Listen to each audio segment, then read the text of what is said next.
Hey guys, this is Comic Uno, and today I'm doing Comic Uno episode 285, also known as Comic Uno's Best Comics of the Week. So let's get started. We go least favorite to best pick of the week, and I had a pretty heavy week for me, and that was about 19 books this week. And number 19 this week was, sadly, War of the Realms Journey into Mystery issue 1. I was actually looking forward to this mini out of a lot of the minis coming out for War of the Realms, and I liked issue 1 of War of the Realms, but I'm a huge Kate Bishop fan, which is the reason why I picked this up. I like Miles as well, but I thought this was very crowded. Didn't really know what direction it was going, but mostly the story is about saving Thor's sister, so yeah, I just thought it could have been better. I really didn't like the artwork either. I thought it was a bit too simplistic at times, and I didn't really like the proportions. I just didn't really love how the characters looked at all. So just wasn't really a big fan of this. Probably won't get issue 2. I'm going to give this actually 1.5 stars. Again, I thought the artwork was not as detailed as it could have been, and also the story was a bit sloppy for me. So that is number 19 this week. Moving on to number 18, which is Marvelous X-Men issue 3. It's part of the Age of X-Men event going on. And I'm just kind of tired of this story. I just want it to end, and I'm getting a little drained by it. And I'm reading a couple of them still. I'm still getting Marvelous X-Men. I got the Apocalypse book this week, because obviously it's Kitty, so I'm going to get that one. But the best one for me is the New Generation one. I feel like that brings something different, or next gen. This one, it's the kind of the main book, and again, just kind of getting tired of, alright, we know you lived a previous life and you kind of know about it. They don't really focus on one character. They tried doing it with Storm, but her monologue was kind of boring as she talked about her powers. So artwork is okay. Actually, I feel like it's gotten a little weaker over the issues and a little bit more rushed here. So giving this one 2 stars, and that is number 18.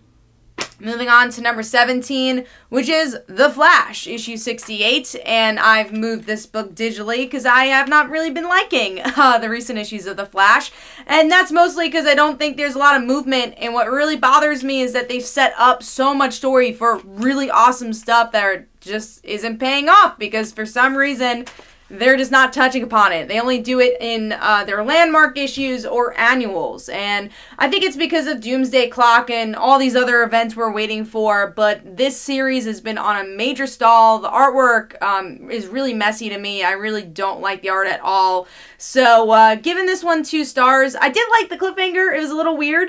So Flash doesn't have legs by the end of the issue, so that's interesting, but I really am not caring about this Trickster arc, and again, just feels so fillerish because we're waiting and waiting and waiting to see the DC Universe expand its story a bit. So I gave that 2 stars. Moving on to number 16, another Age of X-Men book, and that is Apocalypse and the X-Tracts, issue... Oh, this one has a little scuff on this. I was like, what is that? I guess it got a little... It's like kind of a rip, but it's weird. Anyways, so Age of X-Tracts, issue 2. So this is a little higher than the other one because I do think it at least gives you a different point of view of the X-Men. These are the villains, but not the villains, because they see through what's been going on in this world. And Kitty obviously is in the mix. I love Dazzler as well. So at least I do have characters I really enjoy here. Not that I don't enjoy the Marvelous X-Men characters, but some of my favorite X-Men are in this one, like Kitty and Dazzler. But the artwork also is kind of kooky in a good way. I like the Eye Boy scene. Let me see if I can get it. It's a bit more cartoony as well, which I actually like about this book. Again, it's a bit more of a trippier book. I like where we get to see Kitty kind of look into her Jewish heritage a little bit, so I thought that was cool. So there's a little bit more substance in this series, but not enough to say, oh my god, you need to pick this up. It's still kind of dull, and I still want this event to be over soon, and hopefully it has some ramifications to the X-Men. So I'm going to give this one 2.5 stars. And that is number 16. Alright, moving on to number 15, which is a new book from Boom, and that is Faithless, issue 1, which I will not show in any interior pages here because it is not safe for work. Honestly, I picked it up because it kind of had this like Snot Girl vibe to me, so I'm like, this could be interesting, and it's Brian Azzarello, you know, he does some good books, so I decided to pick this one up. Also, Boom Studios, been loving a lot of their books lately. I will say, for me personally, it was a bit slow. I think they did the sexual content well. I think it's part of the story. There are some books that just do it just because they want sexual content. I think it worked here. I understood where they were going with it, and exploring the female body, which I thought was interesting. But what I really didn't like about this book is just how slow it was, especially for an issue 1. If this was a new creator, you know, a publisher we don't know, I don't know if a lot of people would pick up issue 2, just because there wasn't a lot there for me. I mean, I think the characters build up okay, but not well enough where I'm like, oh my god, I need issue 2, this is such a great character-driven story. Again, all there really was is the sexual aspect of the series, and everything else that's supposed to tie in with those themes, the I guess religious aspect, is very much in the background. You get to see this kind of more magic aspect also to this character that's not really explained very much in this issue. It's kind of just mentioned, and I'm sure it will be explained, and maybe I'll feel differently if I get up to issue 10 of this book, but as an issue 1, I think maybe this series works better as a trade. It just didn't feel like there was enough room. There just didn't feel like there was a lot accomplished here for an issue 1 for me to want to buy issue 2. Now, because it's Brian Azzarello, I might pick up issue 2, but I don't know. It didn't really hook me very much. So I'm going to give this one, this is number 15, I'm going to give this one 2.5 stars. And supposedly the black polybag covers were going off the shelves this week. I did get one. I don't know if I'll open it or not because it's going off the shelves, but I got the regular cover as well. Alright, so moving on to number 14, which is Captain Marvel, issue 4. Been pretty disappointed with this arc. I wouldn't say this series, because I actually really liked the first issue, and I love Kelly Thompson's writing, but it's just not working for me in this arc, this post-apocalyptic world, and I don't really know why we're going back to Rogue and Captain Marvel's weird storyline of Rogue and Captain Marvel being the same person for a while and taking away Captain Marvel's identity. I thought Marvel was trying to forget that for a reason, and now it's just kind of back in the forefront, and I'm like, I don't want to remember this aspect of her past. So I will say I like the artwork though, which is why it's higher than some of these books. I think the artwork's really well done, but I'm just not really liking this arc very much. So I'm going to give this one 2.5 stars, and that is number 15? 14? Let's see. 14.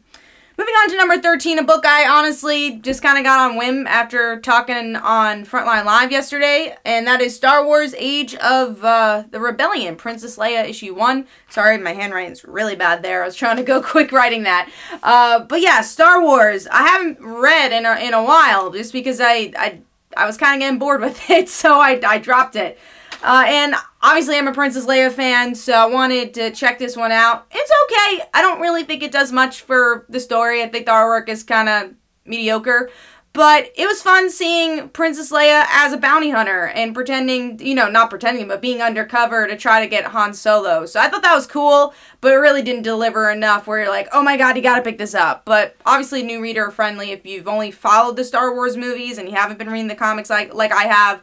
It's new reader friendly. So I'm going to give that 3 stars. Moving on to number 12, which is Superman, issue 10. Love this cover. Love the Adam Hughes stuff. But yeah, this issue explains stuff with John, and honestly, it's pretty disappointing. It's him. He's only been gone for 3 weeks in his head, and we get to see why time, in an over-explained way, why he's aged, and why time has passed him. And also, you know, the one cliffhanger I really liked from last issue was Superwoman. We got to see Lois of the Crime Syndicate. And then that fight was like a page. And then John's like, I don't want to fight my mom. And then Grandpa saves the day. And I'm like, oh, that was a cheat for me personally. And then the rest of his stuff we know was like, oh, I missed you, John. Me too. Oh, but Grandpa, I want to leave. Blah, blah, blah. It's all the same stuff. Not a lot of movement. Didn't really like the exposition overall. Don't really like where the series is going. Now Superman and Superboy are going in space. And I'm like, alright. Don't know how to feel about that. Not a big cosmic fan at all. So overall, giving it 3 stars. It's not a bad issue, but it's also just there for me. Artwork's good though. I do like the art. This is my least favorite of the Superman books right now. I do like action a bit more. Alright, moving on to number 11. a little lower than it was last week and for, you know, past couple of weeks. And that is the Amazing Spider-Man issue 19. Just kind of feels like an exposition issue of things that already happened. So they explain what happened in the HU issue, which we know, which was Gibbon, which was amazing. Really good issue. If you could watch my episode last week, you'd know that. And then artwork has a Humberto Ramos feel to it, but it is a different artist, but I think he matches the style pretty well. And honestly, it feels a little sleeker, this version, so I like that. And then we get to see what's going on with Black Cat and Billy, Lizard's son. Not much happens there. They just try to escape. The cliffhanger with MJ is not dealt with at all in this issue, which was really disappointing. I really liked that cliffhanger, and obviously a huge MJ fan. So just not a lot of movement here at all, and I was a bit disappointed with that. But not a horrible issue. I think there's some good character moments with Peter, Black Cat, but I think it's a kind of skippable issue, and you wouldn't miss anything if you didn't read this one. So giving this one 3 stars. All right, moving on to number 10, which is another Spider-Man book, and that is Symbiote Spider-Man, issue 1, which I think is a miniseries, and if it is, I'll probably continue it. If it's not, I don't think I'm going to get an ongoing of this. I did get the Artgerm variant of Gwen, so obviously like the cover there. And then Greg Land's doing the art, which I didn't know about, and you do have those classic, oh my god, facial expressions. You know, one thing I like about Greg Land is I like his costume stuff. Like, I like the superhero stuff, but anytime they're out of the costume, I'm like, why does Peter have this 5 o'clock shadow? Why do the women always have these very shocking facial expressions? So not a huge fan. And also I feel like they all kind of look the same, the women and men. Like, honestly, this looks like Dazzler from his version of Astonishing X-Men. If you put them side by side, they look like the same character. So, I'm not in love with the art, but look at Spider-Man. He looks good. Like, I like his characters when it has no faces involved. But, yeah, so the artwork kind of threw me off a little. The story's okay. Honestly, there wasn't a lot of Peter in this issue, which was weird. It's more of a Mysterio issue. But I actually did like Mysterio's arc of him not being a horrible guy, but he gets himself in a bad situation, and this woman who is totally innocent, which the dialogue for her was a little cliche, but I have a husband. Oh no, I don't feel good, and then she dies. You know, he feels guilty about it, so I like that part of the story. We do get to see a darker Peter, because he is involved with the Venom here, but it's just so weird, because, you know, obviously we've seen the story before with Peter, but also because we've gotten so much Venom in the recent years, and really, especially the recent year in general, I feel like there's been better stories with Venom. Like Spider-Gwen, I've been really enjoying how they've been handling her having her abilities with the symbiote. So this kind of just feels skippable, but as a Spider-Man hardcore fan, I will continue to read it, but at least with issue 2. But I feel like if you want to pick up other Spider-Man books, this doesn't have to be on the top of your list. You know, go pick up The Hunted, go pick up Friendly Neighborhood, you know, go pick up those series. Even Life Story, we have so many Spider-Man books out right now. Go pick up Spider-Gwen, that's amazing, so go pick out that. So yeah, Symbiote Spider-Man, 3.5 stars. It's an okay book, but kind of forgettable along the way. Alright, moving on to number 9, which is Wonder Twins issue 3. This is a really fun book. I don't think it's topped issue 1 for me. I really liked issue 1, but it's just a good comedy book. Literally, these kids can't go in plastic bags. That's their weakness. And then we get to see that in the issues. That was fun. And also the villains are stupid on purpose, but they're not the most entertaining villains, but they got some good comedic lines. And that's what the book is. It's just fun. We get to see some of their school experience. But again, no wow factor like issue 1 though. I think that I had so much laughter with that one. This one gives me some chuckles, I would say. But again, fun. That's what I like about this series. You could just like pick it up and be like, I had a good time with that one. It's very lighthearted. So giving this 3.5 stars. And I do think this was better than issue 2. So I do think it got better from that issue. Alright, moving on to number 8, which is Go-Go Power Rangers, issue 19. And there's not as much plot movement as I would like in this issue, but there's definitely some good character moments with Rita and her mom. We get to see present Rita and her relationship with her, which was very interesting. But the stuff I really liked, honestly, was Trini and Jason, where they're trying to navigate their feelings and their relationship as teenagers and as superheroes. So I really enjoyed that aspect, and Jason trying to do right for Trini. And then you get some smaller stories with Kimberly dealing with her parents getting a divorce, and I thought that was an interesting peek. I would say my least favorite story, but still a good story, was with Billy and Zach. I'm sure that's going to bring more plot with the suit, with obviously this new Alpha. We'll have to see where that goes. But again, there's just like little peaks of everybody in this issue, so not huge movement, but definitely some good character moments overall. Really like the artwork as well. So giving this one 3.5 stars, and that is number 9, I think. Let's see, 8? Number 8. I always miss it by one number. Alright, moving on to number 7. I like this a lot more than I thought I would, and that's Detective Comics issue 1001. I wasn't really looking forward to this whole knight character, but I really liked him because I thought he was going to be like this medieval character, but he's not. So we get to see all these bats are dying, and then we get to see She-Bat. I don't know her name. It's like a female man bat. I forget her name, but Francine. She's dealing with this bat problem as well, and we actually get to see the Arkham Knights. We get to see the Dark Knights of Gotham, where I guess they're behind this bat stuff, which is really interesting. And then for me, it's like, who's in this suit? Like, what's going on? That's what I'm most invested in. And the artwork is spectacular. It's some really, really great detailed art. So I like this one. I'm interested to see where this goes, and it surprised me because I wasn't really that interested from issue 1000 for this story. So giving this one 3.5 stars, and that is number 7. Moving on to number 6, which is Bettie Page, issue 3. Sorry for the cheesecake cover, but that's the one they had. But yeah, Bettie Page. I really like this series. I enjoy Betty just as this super spy is really fun. But with this issue especially, we get to see her teaming up with Queen Elizabeth. So both Bettys teaming up. And I just love their snark. It just works. And that's what works for this title, is honestly the dialogue. It's just her and her personality. Because right now they're just like dealing with like UFOs and stuff. So it's like that aspect is not even as interesting as just the back and forth between Betty and whoever she's interacting with. And in this issue, it's Queen Elizabeth, which, you know, double the spunk here. So I had a lot of fun with it, and honestly, the action is just top-notch here. We get to see, again, the two Bettys teaming up, punching people, like that. That was just a lot of fun. So I'm giving this one 4 stars. I really liked it. And if you're not reading Bettie Page and you like espionage stuff, I recommend it. It's a really surprisingly great series.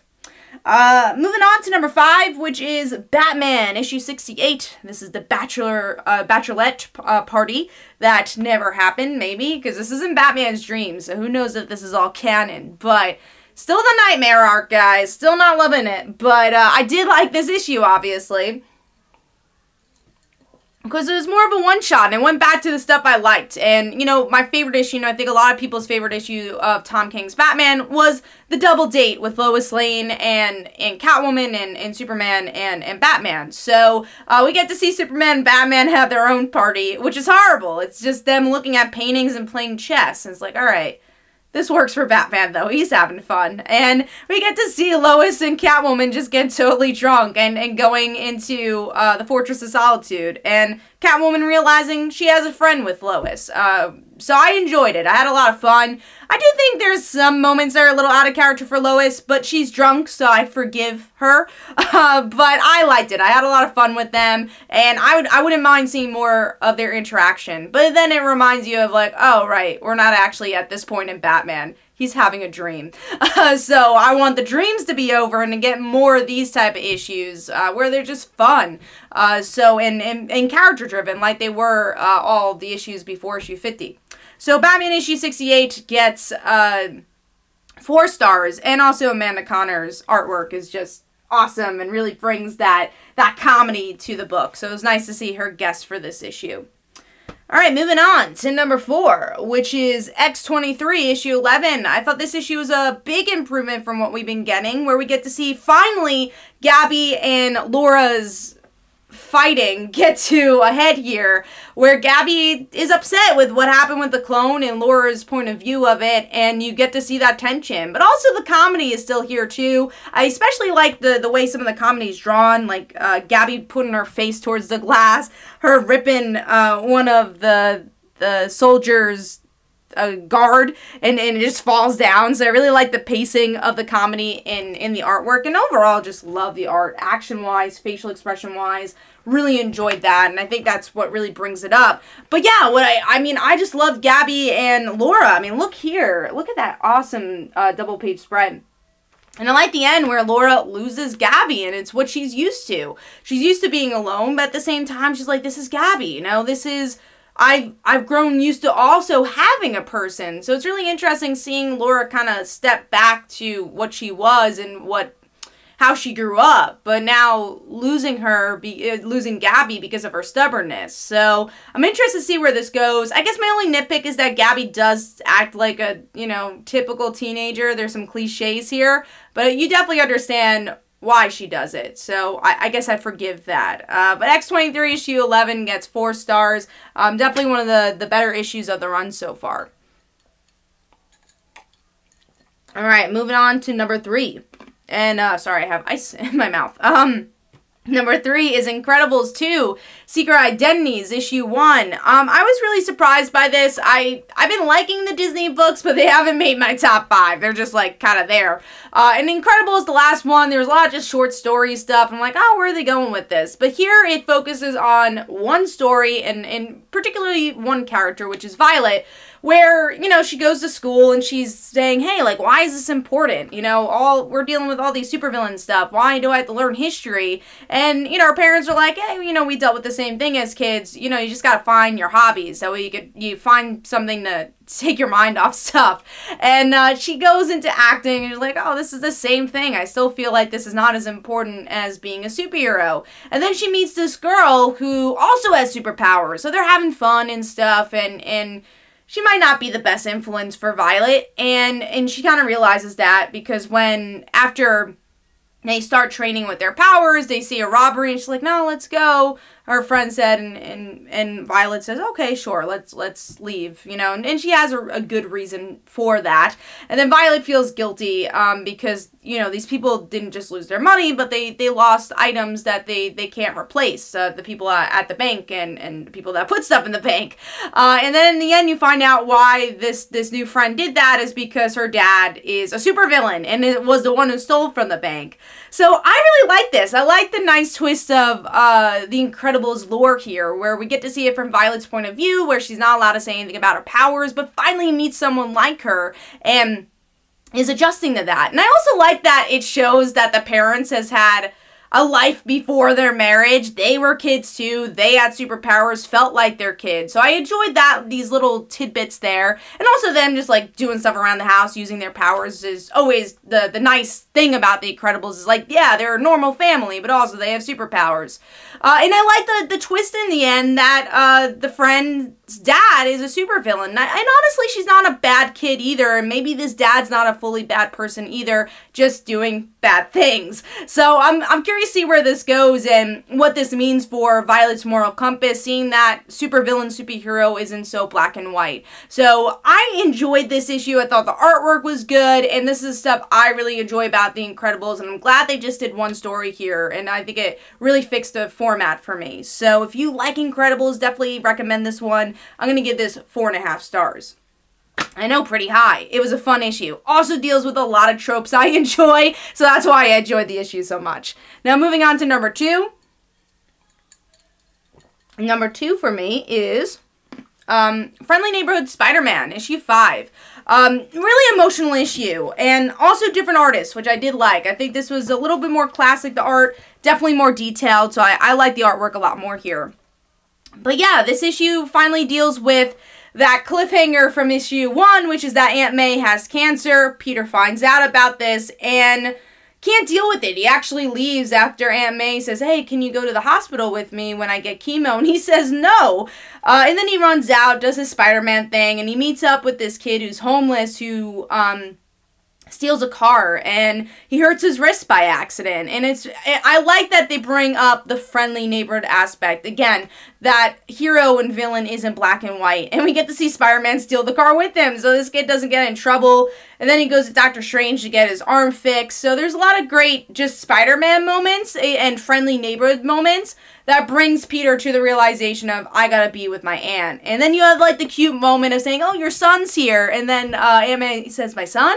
So I enjoyed this issue a lot. Obviously, it's just like a one-shot issue, but I think Tom Taylor really brings the emotion for this one. Even some comedic moments as well with Doctor Strange. But I thought it was a well-balanced issue. Really great artwork here as well. So I'm going to give this one 4.5 stars, and that is number 2.